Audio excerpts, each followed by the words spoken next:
میں پڑے ہیں نا, پلے بڑے ہیں, تو ہم نے بھی دیکھا ہے. تو باپ کو چاہیے کہ اگر بچہ آپ کا ہے تو کوئی اصلاح کرنے کا بھی ایک طریقہ ہوتا ہے. اس کو اتنا ٹارچر بات بات پہ کبھی, یعنی بعض گھروں میں دیکھے, زیادہ تر تو ایسا نہیں ہوتا. تو ایسی صورت میں جو ابا کی غلطی ہوتی ہے وہ ٹھیک ہی نہیں ہو رہے ہوتے. اب مثال کے طور پر ایک بچے نے غلطی کی ہے, پہلی بات تو آپ دنیا کو نہ بتائیں, آپ اپنے بچے کو لوگوں کے سامنے رسوا نہ کریں. بچوں پہ بہت بڑی قیامت گزرتی ہے اس سے, کیونکہ باپ کی بات کو لوگ بڑی ویلیو دیتے ہیں. اب بچہ سنتا ہے یار میرا ابا ہی میری عزت نہیں کروا رہا لوگوں کے سامنے, تو اس سے شیطان کو بچے کو باپ کے خلاف ورغلانے کا موقع ملتا ہے. تو باپ کو کبھی بھی اپنے بچے کو لوگوں کے سامنے رسوا, گھر کی بات گھر کے اندر رکھو. رشتہ داروں کے ابے یہ ایسا ہے, ابے یہ یوں ہے, ابے یہ یوں ہے, تو بس سمجھ لو اب وہ بہت کم چانس ہے اس کے ٹھیک ہونے کا. اس کی گھر میں اس کو عزت دو. گھر میں آپ ٹھیک ہے اس کو سمجھاؤ, ڈانٹو, بعض دفعہ تانے بھی دینے پڑتے ہیں, لان تان بھی کرنی پڑتی ہے. ایسے ایسے مارکیٹ میں اولاد بھی تو عجیب عجیب ٹائپ کی آ رہی ہے. دوسری بات یہ کہ باپ کو بھی چاہیے اصلاح کے جذبے سے کوئی بات بتائے نا, اصلاح کے جذبے سے. میں آپ کو اپنا بتاؤں, میرے ماشاءاللہ ابھی تو یاد نہیں رہتا, 16-17 جو بھی ہے حساب کتاب, سوتیلے ووتیلے ملا کے تھوڑا سا کنفیوژن ہو جاتی ہے کہ ٹوٹل کتنے بن رہے ہیں. خیر, تو اب ان میں بہت سے بڑے بھی ہو گئے ہیں. میں نے زندگی میں, یعنی میرے 20 سال تو میرے خیال ہو گئے ہوں گے میرے جب سے بچے پیدا ہونا شروع ہوئے تھے, تو کچھ بچے شادی بھی ہوگی, میری بیٹیوں کی بھی شادی ہو گئی. میں نے اس 20 سال کے عرصے میں اپنے بچوں کو شاید 2 دفعہ پوری زندگی میں کسی بچے پہ ہاتھ اٹھایا ہو, وہ بھی 1 یا 2 تھپڑ, یا بہت زیادہ 3 تھپڑ سے زیادہ نہیں مارا ہوگا, وہ بھی نماز نہ پڑھنے پر. سمجھ میں آ رہی بات؟ اور ایک بچے کے میں نے 2-3 تھپڑ مارے تھے, وہ بالکل بھی اسکول نہیں جا رہا تھا. جب اسکول کا موقع آتا نا, وہ ایسے بن جاتا جیسے اس پہ پتہ نہیں کوئی دجال نکل آیا ہے, دجال کہیں سے دریافت ہو گیا, اور یہ اس کی ٹینشن میں, نہ ٹیوشن پڑھ کے دے رہا, نہ یہ ان کا استاذ بھی یہی بیٹھے ہوئے. تو جب بہت زیادہ ہو گئے, پھر بھی میں نے کہا نہیں بھائی آرام سے چلا جائے گا. گھر والوں نے کہا بھائی تھوڑا سختی کریں, تو روزانہ اسکول نہیں جا رہا ہے, پڑھ کے ہی نہیں دے رہا. پھر مجھے اپنا زمانہ یاد آیا کہ میں بھی نہیں جاتا تھا, تو ابا نے ایک دفعہ طبیعت سے اگلے پچھلے گناہ میرے معاف کر دیے تھے, تو اگلے دن سے جانا شروع ہو گیا تھا میں, ٹھیک ہے نا. مجھے وہ واقعہ یاد آ رہا, لیکن میں نے کہا نہیں, بچوں پہ ہاتھ نہیں اٹھتا یار, بچے ایسے پیارے ہوتے ہیں, ایسے معصوم ہوتے ہیں, تو دل ہی نہیں چاہتا ان کو یار, ان کی کیا, وہ تو غلطی بھی کر رہے ہیں تو ہمیں تو اس پہ بھی ہنسی آ رہی ہوتی ہے. صبح جب وہ اٹھتا تھا نا, ایسے جیسے قبر سے کسی مردے کو اکھاڑ رہے ہو, مجھے ہنسی آتی تھی اس پہ کہ یار اس پہ موت آ رہی ہے. ادھر ابا کے بیانات ہو رہے ہیں, فجر کی نماز تکبیر, اور بچے کی حالت کیا ہے, اس کو اٹھا رہے ہیں تو ایسے لگ رہا ہے جیسے پتہ نہیں اس کو یہ ہو رہا ہے میں ابا کے گھر میں پیدا کیوں ہو گیا کہ مجھے فجر پڑھنی پڑ رہی ہے. تو اب 8-9 سال اس کی عمر تھی, تو زیادہ ہو گیا. پھر میں نے کہا یار یہ بالکل ہی اسکول نہیں جا رہا ہے. تو پھر ایک دن ہم نے طبیعت کا مطلب 4-5 تھپڑ لگائے ہوں گے, اس سے زیادہ نہیں.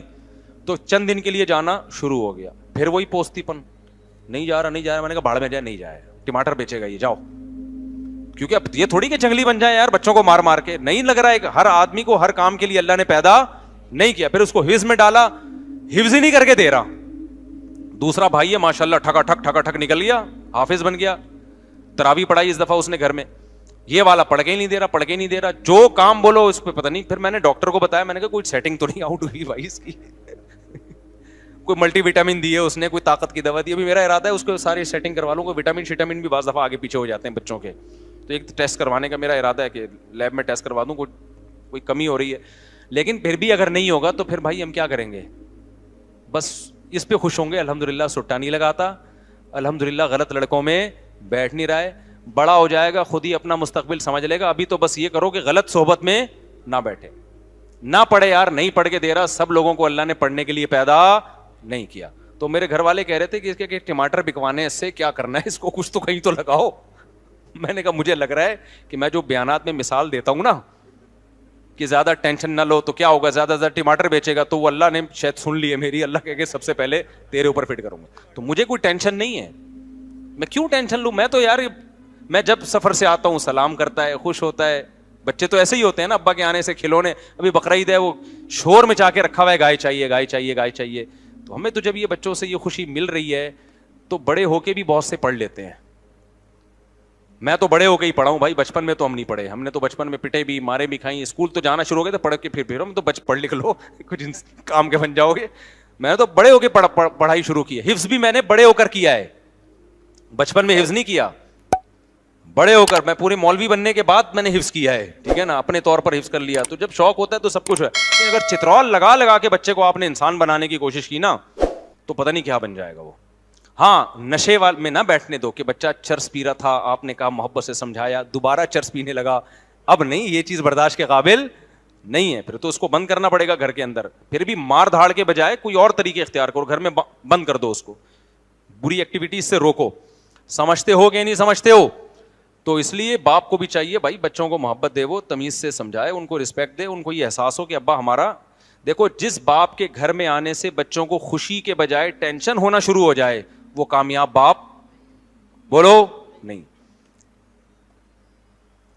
اب چونکہ مجھے اپنے ابا یاد آنے لگتے ہیں نا تو پھر میں ذرا جذباتی ہو جاتا ہوں. وہ ہمارے ابا جب گھر میں آتے تھے ہمیں خوشی ہوتی تھی. ہم پنجاب گئے ہوئے تھے, 2 مہینے کی چھٹیاں ہم پنجاب میں گزارتے تھے, تو ہمارے ابا یہیں ہوتے تھے. تو ہمیں پتہ چلا ہمارے ابا بھی آ رہے ہیں تو ہمیں اتنی خوشی, یار ابو بھی ہمارے ساتھ یہیں رہیں گے چھٹیوں میں. تو اگر کوئی کسی باپ کے گھر میں آنے سے بچوں کو ہو رہی ہے خوشی تو اس کا مطلب وہ ابا کیا ہے, صحیح ہے. اور جہاں بچوں کو کہ یار ابا ہے نا پھر آ رہے ہیں, ٹھیک ہے نا, تو یہ مطلب ہے کہ یہ ہو سکتا ہے ابا میں فالٹ ہو. بعض دفعہ اولاد میں بھی فالٹ ہوتا ہے, وہ ایسی الٹی حرکتیں کر رہے ہوتے ہیں کہ ابا آنے سے پتہ ہے کہ ڈانٹ پڑے گی, لیکن یہ ابا کے بھی تھوڑے سے فالٹ ہونے کی علامت ہے. تو بچپن سے کنٹرول کرو, بری صحبت سے بچاؤ. بچہ فطرت پہ پیدا ہوتا ہے, حدیث میں آتا ہے کل مولود یولد علی الفطرہ, ہر بچہ نیک ہی پیدا ہوتا ہے, اس کو ماحول بگاڑتا ہے. تو بچے کی تربیت کرنا کوئی مشکل کام نہیں ہے, بس بگڑنے سے بچا لو اس کو. اس کے دوستوں پہ نظر رکھو. میں اس کی نظر کوشش کرتا ہوں کہ بیٹھ کن لوگوں میں رہا ہے, ایسا نہ ہو کہ غلط لڑکوں میں بیٹھنا. اور یہ اسکول خراب کرتے ہیں, اچھے اچھے گھروں کے بچے ہم نے اسکولوں میں بگڑتے ہوئے دیکھے ہیں. اس لیے نہیں کہ اسکول ان کو بگاڑ رہا ہے, اس لیے کہ اسکول میں بعض دفعہ ان کی جو دوستیاں ہوتی ہیں وہ ایسے لڑکوں سے ہو جاتی ہیں, وہ لڑکے ان کو موبائل میں غلط چیزیں دکھا کے, نشہ اور یہ الٹی الٹی باتیں کر کے, ابے تمہارا ابا تو تمہیں کچھ کرنے نہیں دیتا, ابے تمہیں سینما گھر نہیں جانے دیتا, ابے تمہیں فلم نہیں دیکھنے دیتا, اس طرح کی باتیں نا دوست بچوں کو سکھا سکھا کے ماں باپ کے خلاف ورغلا رہے ہوتے ہیں. بلکہ ایسی باتوں سے عورتیں بعض دفعہ عورت کو شوہر کے خلاف ورغلاتی ہیں. میرے سامنے ایک طلاق کا کیس آیا, ایک میاں بیوی کی بہترین زندگی گزر رہی تھی, آسٹریلیا میں تھے وہ, شوہر آسٹریلیا سے موو کر کے, اب بہت پرانا قصہ ہو گیا, بہت مشکل ہے کہ اصل تک پہنچے. وہ شوہر آسٹریلیا سے موو کر کے جاب کے سلسلے میں بینکاک آ گئے. وہ بندہ کہتا ہے کہ میں نے اپنی بیوی, میری بیوی کے ساتھ بہت اچھی گزر رہی تھی, تو کہتا ہے کہ میں نے کیا کیا, اپنی بیوی کو ایک درس قرآن میں بھیجنا شروع کر دیا. اب درس قرآن سے تو اور محبت پیدا ہوگی نا, لیکن الٹا کام شروع ہو گیا. کہہ رہے میری بیگم کیا ہوئی, اس کے جو تیور ہیں نا روزانہ میں نے دیکھا بدل رہے ہیں. اس کی مجھ سے وہ محبت نہیں جو پہلے تھی, اور مجھ سے مطالبہ شروع کرنے لگی آسٹریلیا رہنا ہے مجھے. تھائی لینڈ آسٹریلیا کی نسبت تو تھوڑا سا کم لیول کا ہے نا, اور مجھے یہاں نہیں رہنا, مجھے فلانی ملک میں رہنا ہے, اور یہ کہہ رہے ساری ضرورتیں پوری کر رہا ہوں. میں حیران تھا کہ درس قرآن میں جا کے بگڑ کیوں رہی ہے. پتہ یہ چلا کہ وہاں کچھ خواتین بیٹھی ہوئی ہیں جنہوں نے اس سے دوستی لگا لی ہے, اور وہ اس کو ورغلا رہی ہیں. آئی بات سمجھ میں؟ درس میں تو یہی میاں بیوی کے حقوق بیان کیے جا رہے ہیں, درس دینے والے بھی بڑے اچھے آدمی تھے, لیکن عورت کیا کر رہی ہے, وہاں کوئی فسادی عورت تھی, وہ کیا کر رہی ہے, تو بھائی تم آسٹریلیا جیسے کنٹری کو چھوڑ کر یہاں آ گئی, تمہارا دماغ خراب ہے. اب وہ بندے کی مجبوری ہے, وہ کہہ رہے ہیں آسٹریلیا کا ماحول تھائی لینڈ سے زیادہ خراب تھا ان کے بقول, وہاں بچے کے بگڑنے کا چانس. تھائی لینڈ میں گیا ہوں, دو دفعہ گیا ہوں. تھائی لینڈ میں مخصوص علاقے تو ہیں جہاں بہت زیادہ بے حیائی ہے. نارمل جو گھروں کے حالات ہیں وہ یورپ سے اچھے ہیں, یعنی بچے آرڈر پہ نہیں بگاڑے جاتے وہاں پہ. تبھی انڈیا کی بہت ساری فیملیز تھائی لینڈ موو کر گئی ہیں. تو کوئی بھی بینکاک یا تھائی لینڈ جا رہا ہو نا تو فوراً فتوانہ لگا دیا کرو عیاشی کرنے جا رہا ہے. بعض دفعہ عیاشی سے بچنے کے لیے جا رہا ہوتا ہے کیونکہ دنیا کے حالات اس سے بھی زیادہ خراب ہو چکے ہیں بہت سے علاقوں کے. کہہ رہا ہے نتیجہ کیا نکلا, اتنی تو میں اتنے مسائل ہوئے نا کہ بالآخر طلاق ہوئی ہے ہمارے درمیان. اور کہہ رہے میں یہ سوچتا تھا کہ میں نے اس کو درس قرآن میں کیوں بھیجا. تو درس قرآن نے اس کو نہیں بگاڑا, اس کو بگاڑا کس نے. اور پھر وہ خاتون کورٹ سے بچے بھی لے کے غائب, بیٹیاں لے کے غائب. اور وہ بیچارہ میرے پاس آ کے رو رہا تھا, کہہ رہا میرا دل چاہتا ہے میں خودکشی کر لوں, کیونکہ بیوی تو گئی, بیٹیاں بھی کس کو دی ہیں کورٹ نے.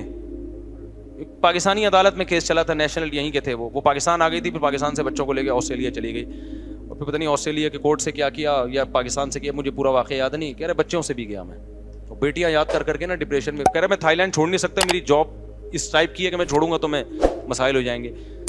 تو بعض دفعہ اچھا اسکول ہے لیکن آپ کے کلاس فیلو آپ کے بچے کو کیا کر رہے ہوتے ہیں, بچے کی کلاس فیلو بگاڑ رہے ہوتے ہیں. ابے تو اپنے ابا کی کیوں مانتا, ابے تیرے ابا نے کیا دیا. خواتین بگڑ رہی ہوتی ہیں.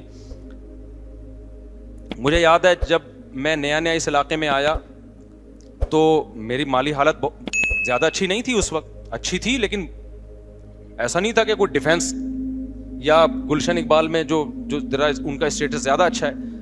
تو میرے گھر میں ایک سیکنڈ ہینڈ فریج لے کے رکھا ہوا تھا میں نے.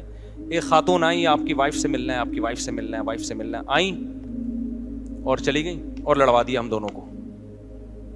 میں حیران ہوں یار ان کو ہو کیا گیا. وہ خاتون نے کیا ہے, میاں آپ کے ممبر پہ باتیں تو بڑی بڑی بیویوں کے حقوق کے کرتے ہیں, یہ فریج لے کے دیا بھائی آپ کو. یہ بات ہوگی 2004 کی یا 3 کی, اور مسجد کا گھر تھا, مسجد والوں نے گھر دیا ہوا تھا مجھے. مسجد والے بھی آپ کو پتا ہے جو گھر دیتے ہیں نا اس میں چونا ہوتا ہے نا, کوئی یہ بھی نہیں تھا بہت ہی. وہ تو اب میں نے ریپیئر کروا کے, کچھ گھر تو اب بھی مسجد کا ہے لیکن کچھ اس کو ریپیئر کروا کے صحیح کر, تاکہ کوئی خاتون آگے لڑوائے تو نہیں کم از کم. ٹھیک ہے. تو وہ خاتون آئی. اب میرے گھر والوں سے نا میں دیکھ رہا ہوں کہ تیور ٹھیک نہیں ہے. اس کے پیچھے جب تحقیق کیے تو پتا چلا کہ وہ خاتون آئی ہیں اور بول رہی ہیں تمہارے میاں ممبر پہ تو بیویوں کے حقوق. اس وقت بھی میرے بیانات تو ہوتے تھے, یوٹیوب نہیں تھا لیکن ویسے لوگوں میں بیانات شیئر ہوتے تھے, جاتے تھے آڈیو کے ذریعے, اور بہت سی خواتین بیان سننے آتی تھیں. فریج دیکھو یہ لے کے دیا ہوا ہے, اور گھر میں صوفے دیکھو. اچھا مجھے میرا خیال ہے صوفے بھی نہیں تھے, میں نے گاؤں تکیے رکھے ہوئے تھے, جیسے پٹھان لوگ نہیں ہوتے رکھتے وہ اپنے اس میں قالین, ہم اسی پہ خوش تھے بھائی, پٹھانوں والا اسٹائل ہے بھائی. اور یہ صوفے بھی نہیں لے کے دیے ہوئے, اور یہ بھی نہیں دیا ہوا, اور وہ بھی نہیں. گھر والوں کا دماغ ایسا خراب کیا نا. پھر میں نے سمجھایا ہی ہوگا, میرا خیال ہے کہ یہ اگر یہ عورت نیک ہوتی تو یہ آ کے سمجھاتی کہ ماشاء اللہ بھائی فریج بھی ہے گھر میں الحمدللہ. ٹھیک ہے نا, بھلے سیکنڈ ہینڈ ہے لیکن. تو عورت کا کام آگ لگانا بھی ہے, آگ بجھانا بھی. تو وہ خواتین جو میرا بیان نہیں سن رہی وہ فائر بریگیڈ میں جاب نہیں کر سکتی, کیونکہ ان کا کام آگ لگانا ہے, آگ بجھانا نہیں ہے. لیکن جو خواتین بیان سن رہی ہیں وہ ایسا نہیں کرتی, دیندار عورت نہیں کرتی ایسا. تو بچوں کو وہ خلاصہ یہ نکلا کہ ابا کو چاہیے بھائی بچوں کو طنز تانے نہ کیا کرو, بہت اس سے آگے معاملہ خراب چلتا ہے. اور دل پتہ نہیں کیسے چاہتا ہے, اور اولاد سے تو انسان کو ایسی محبت ہوتی ہے کہ دل ہی نہیں چاہتا اس پہ. تو میں نے زندگی میں 2 دفعہ مجھے یاد پڑتا ہے ہاتھ اٹھائے بچے پہ, اور وہ بھی ہاتھ اٹھانے کے بعد جو اس کی تلافی کی ہے, وہ تلافی ہاتھ اٹھانے سے زیادہ مہنگی پڑی ہے مجھے. کیونکہ جب ظاہر ہے ہمارے ابا یہ کرتے تھے, جب ہمیں کٹ لگاتے تھے تو پھر اس کے بعد الگ سے پروٹوکول دیتے تھے. کیونکہ جب بڑے چھوٹوں کو مارتے ہیں نا, یہ سختی کرتے ہیں, تو شیطان آ کے بجائے تربیت کرنے کے نا وہ ورغلانا شروع کر دیتا ہے. تو شیطان کا راستہ بند کرنے کے لیے پھر بڑے پر لازم ہوتا ہے کہ پھر وہ الگ سے بچے کو عزت دے, تاکہ بچے کو یہ احساس ہو کہ ہمارا باپ ہمارا دشمن نہیں ہے, اس نے ہماری اصلاح کے لیے ہاتھ اٹھایا. تو ہمارے ابا سے بھی ہم نے تو بہت ہی کٹ کھائی ہے اپنے ابا سے الحمدللہ. اس زمانے میں کٹ کا دور تھا, اب تو بچوں میں وہ فینسی قسم کی مرغی جیسے بچے پیدا ہو رہے ہیں. ہم نے تو پائپوں سے مارے کھائی ہیں, ان کو پتا ہے ہمارے ابا کتنے سخت تھے. تو پائپوں سے الحمدللہ طبیعت سے کٹے ہیں, لیکن ہمارے دل میں منفی جذبات نہیں آتے تھے. پھر ابا بعد میں بٹھا کے اتنی محبت, اور وہ پھر تھوڑا سا خرچہ پان گٹکے کا, پان گٹکا نہیں تھا, یہ نہیں خرچہ دیتے. تو جب ایسے ہو تو پھر بچے کی تلافی کرنی چاہیے, اس کو پھر کیا کرنا چاہیے, تھوڑے سے پروٹوکول بھی دیں, پیسے ویسے دے دیں تاکہ وہ خوش ہو جائے. پھر دیکھو پیسوں سے کر کیا رہا ہے, ایسا نہ ہو جا کے سٹے لگا رہا ہو دوبارہ. لیکن بہرحال اولاد پر یہی ہے کہ ابا اچھے ہوں یا ابا برے ہوں, اس نے اگر جنت کمانی ہے تو ہر قیمت پہ ابا کو برداشت کرے. ٹھیک ہے نا, وہ یہ نہ دیکھے میرے ابا مجھے محبت دے رہے ہیں یا نہیں دے رہے, وہ دیکھیں یار میرا باپ ہے, میری جنت کیا ہے, میری جنت اللہ نے اس کو خوش کرنے میں رکھی ہے. وہ یہ چیز ہے نا, یہ تو اولاد کے لیے. اور پھر بھی اگر حالات صحیح نہیں ہو رہے نا, ابا بیٹے کی چپکلش چل رہی ہے, ابا ہر وقت آنے, ابا ٹھیک نہیں ہو کے دے رہے, اور آپ سے برداشت سے معاملہ باہر ہو رہا ہے, تو پھر کنارہ کشی اختیار کر لینی چاہیے. کیونکہ بڑے گناہ سے بچنے کے لیے ضروری ہے کہ آپ, گناہ تو نہیں ہے یہ, کیونکہ کنارہ کشی قطع تعلق نہیں ہے, بلکہ الگ رہنا شروع کر دیں, آپ ابا سے تعلق رکھیں. بڑی نیکی یہ ہے کہ ابا کے ساتھ رہیں, لیکن یہ بڑی نیکی ذریعہ بن رہی ہے بڑے گناہ کا. تو بڑے گناہ سے بچنے کے لیے ضروری ہے کہ وہ بڑی نیکی کو آپ چھوڑ دیں. تو بالغ ہونے کے بعد ابا کے ساتھ رہنا شرعاً ضروری نہیں ہے. سمجھ میں آ رہی ہے بات؟ جب لڑکا بالغ ہو جاتا ہے تو شریعت میں اس پہ لازم نہیں ہے کہ ابا کے ساتھ ہی اسی گھر میں رہے. شریعت نے اس کو یہ رائٹ دیا ہے کہ آپ کما کے اپنا الگ رہنے کا انتظام کر سکتے ہو, لیکن ابا کی خدمت میں لگے رہو آپ. تو جب ایسے معاملات ہوتے ہیں, بہت زیادہ معاملہ خراب ہوتا ہے, تو پھر میں اولاد کو کہتا ہوں یار پھر کیونکہ روزانہ چڑچڑ پڑ سے اب بچہ بھی ڈپریشن میں جاتا ہے, پھر بدتمیزی ہوتی ہے, پھر اور لڑائیاں ہوتی ہیں, قتل و غارت تک نوبتیں پہنچ جاتی ہیں. تو پھر بیٹے کو چاہیے بھائی ابا سے کیا کر لے, کنارہ کشی اختیار کر لے, پھر ہیلو ہائی کرتا رہا کرے, ابا کی خدمت کرتا رہا کرے. لیکن 24 گھنٹے ساتھ رہنے سے محبت کم ہونے کے بجائے بڑھتی ہے. بلکہ ہر رشتہ دار میں, بعض رشتہ دار ایسے ہوتے ہیں ان کے ساتھ آپ زیادہ تعلق رکھیں گے نا تو محبت بڑھنے کے بجائے کیا ہوگی, کم ہوگی, نفرت بڑھتی ہے. تو ریزرو رہیں ان سے. میرے ساتھ ایسے لوگ ملنے کے لیے آتے ہیں, مجھے پتا ہے تھوڑی دیر اور بیٹھے رہے تو میں اس سے لڑ جاؤں گا, اتنی محبت کا اظہار کر رہا ہے کہ میرا اس سے کیا ہو جائے گا, پھٹا ہو جائے گا تھوڑی دیر. اس لیے میں کہتا ہوں بھائی میں ذرا مصروف ہوں. اچھا میرے بھائی میرے بڑے بھائی کام کاج نہیں کرتے, کافی ڈانٹ ڈپٹ کر لیا, کوئی فائدہ نہیں ہے, آپ کوئی نصیحت کریں. جو بڑا بھائی کسی میں ایسا اللہ نے کوئی مائی کا لال پیدا نہیں کیا جو بڑے بھائی کو ٹھیک کر لے, یہ ہو ہی نہیں سکتا. تو وہ ٹھیک نہیں ہوگا. بس صبر کرو, برداشت کرو, اپنے بیوی بچوں کی فکر کرو, اس کو چھوڑ دو اپنے حال پہ. بڑا نہیں ٹھیک ہوتا بھائی. اگر کسی کا ہدف ہے 1 سال میں مجھے یہ ہدف پورا کرنا ہے تو وہ پلاننگ کرنے میں 2-3 کیا بنیادی اصول اختیار کرے اور کس طرح 2-3 اسٹیپ لے. بھائی ہر ہدف کا ایک الگ ضابطہ ہوتا ہے نا. ہدف کیا بنایا ہے اس کو بریک کرے نا, اس کو توڑے ٹکڑوں میں. آپ نے پلاننگ کی کہ 2 سال میں میں نے یہ کام کرنا ہے, تو پھر اس کے لیے مجھے 1 سال میں کہاں تک پہنچنا ہے, 6 مہینے میں کہاں تک پہنچنا ہے, 2 مہینے میں کہاں تک پہنچنا ہے, 1 مہینے میں کہاں تک پہنچنا ہے, اور اس ہفتے میں نے کیا کرنا ہے. اس طرح توڑیں گے تو پھر پہنچنا آسان ہوگا. پھر 2 سال میں نہیں بھی ہوا تو 4 سال میں ہو جائے گا. وہ میرے والد اگر ماں باپ بوڑھے ہوں تو کس طرح ان کی خدمت کی جا سکتی, عمرہ کروانے سے بہتر, اور کیا کیا شکلیں. بھائی جس طرح بھی وہ خوش ہوں, جس چیز میں ان کی راحت ہو. بعض دفعہ ماں باپ عمرہ کرنے سے خوش نہیں ہو رہے ہوتے, بعض دفعہ وہ ویسے خوش ہوتے ہیں ہمیں عمرے کے پیسے دے دو, ٹھیک ہے نا, اس سے خوش ہو رہے ہوتے ہیں. تو بہت سارے طریقے ہیں, وہ اولاد کو زیادہ پتہ ہوتا ہے. ابا اس سے خوش ہوتے ہیں ان کی ایک اور شادی کرا دو, لیکن اماں اس سے خوش نہیں ہوں گی تو پھر آپ نہ کرائیں,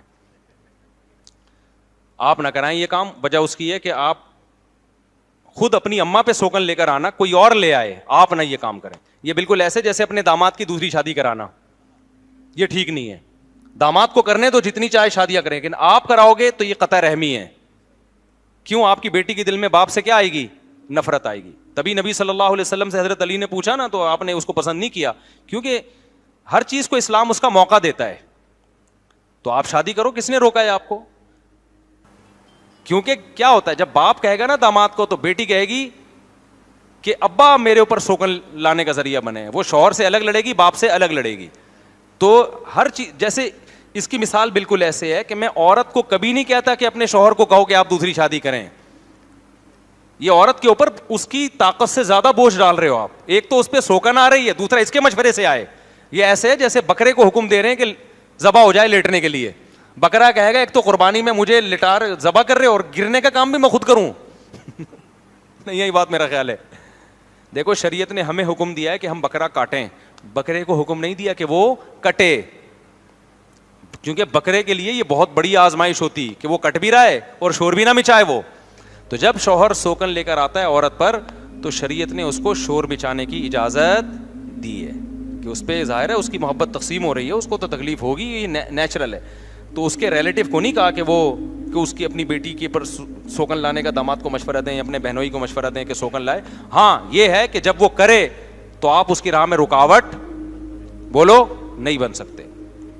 3 بہنوئی ہیں, تو کسی کو بھی میں نے آج تک روکا نہیں ہے کہ آپ کو دوسری شادی کی اجازت نہیں ہے. کیونکہ لوگ مجھے تانے دیتے ہیں کہ 4 شادیوں کے بیان کر رہے ہیں, اپنے دامادوں کو کہے نا, اپنے بہنوئیوں کو کہے.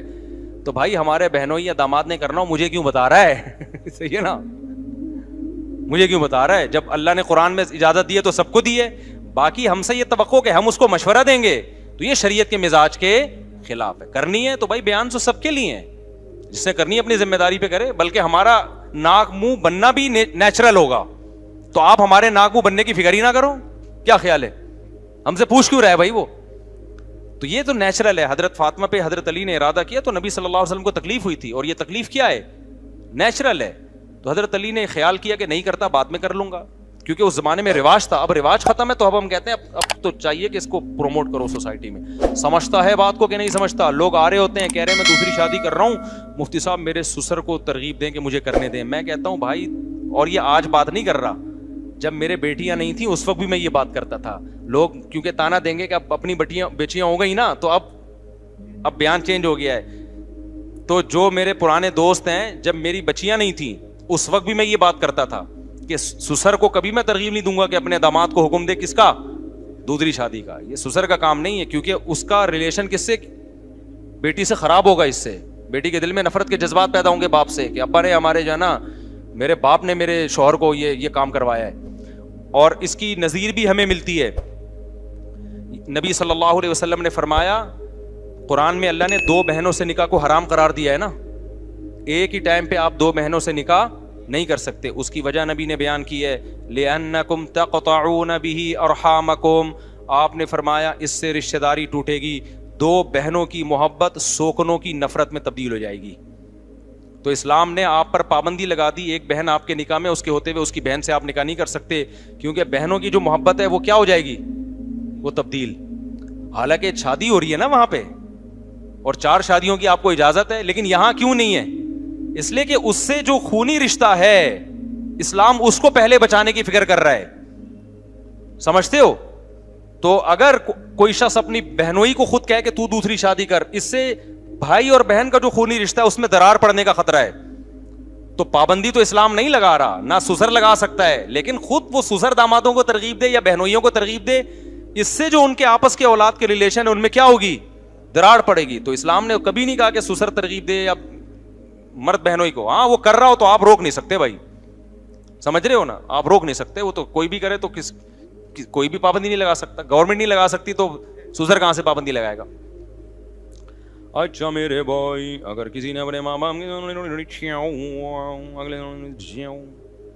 یہ کیا لکھا ہوا ہے یار، اپنے ماں باپ اگلے سال آپ کو حج کراؤں گا، تو ایسے آدمی کو شروع سے کیا منصوبہ کرنا چاہیے؟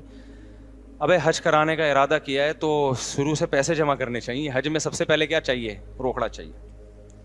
کیا مولانا یہ فرقوں کے نام لے کے نہ پوچھا کرو. دیکھو فرقوں کا نام لے لے کے رد کرنے سے لیبل یہ لگتا ہے کہ فرقہ واریت ختم ہو رہی ہے. حقیقت میں اس عمل سے فرقہ واریت بڑھتی ہے. جب آپ کہتے ہیں نا بریلوی ایسے، اہل حدیث ایسے، دیوبندی ایسے، شیعہ ایسے، فلانے ایسے، اور میں حق بیان کر رہا ہوں اور میں فرقوں ختم کر رہا ہوں، ختم نہیں ہو رہے ہوتے. اس سے کیا ہو رہے ہوتے ہیں؟ جب ممبروں پہ فرقوں کا نام لینا ختم کر دو گے تو وہ آہستہ آہستہ خود ہی کیا ہو جائیں گے، خود ہی ختم ہو جاتے ہیں. ان کا رہتے ہیں لیکن ان میں وہ تیزی نہیں رہتی. لوگوں میں خود بخود محبتیں ہونا شروع ہو جاتی ہیں. دنیا کمانے کے بارے میں اسلام کیا کہتا ہے؟ اسلام کیا منع کرتا ہے دولت کمانے سے؟ نہیں منع کرتا. اس پر تو پیسیوں میرے بیانات ہیں. اسلام اس غربت کو ناپسند کرتا ہے جو آپ کے پوستی پنے کی وجہ سے ہو، سست ہونے کی وجہ سے ہو. ایک غربت وہ ہے جو اللہ کی طرف سے ہوتی ہے، آپ محنت کر رہے ہو پھر بھی پیسہ نہیں آیا. اس غربت کی فضیلت ہے، اس میں صبر پہ ثواب ملے گا. آپ جنت میں پہلے داخل ہوں گے، حساب و کتاب آپ کا بہت تھوڑا ہوگا. آپ 24 گھنٹے میں 1 آدھ پراٹھے کا حساب لیا جائے گا بس آپ سے، ٹھیک ہے. مالداروں کا حساب بہت لمبا چوڑا ہوگا. کہاں سے آیا پیسہ، پہلے تو یہ پتا، اتنا آ کیسے گیا، پھر کہاں خرچ کیا. تو یہ دونوں جواب میں ٹائم لگے گا. اور غریب آدمی کہے گا اللہ آیا ہی نہیں تو خرچ کیا ہے، جو ہوا میرے اوپر ہی ہوا خرچ، لوگوں نے مجھے الٹا دیا ہے، تو جس نے دیا ہے اس سے پوچھ کہ کیوں دیا. یہ وہ غریب ہے جو سستی کی وجہ سے غریب نہ ہو.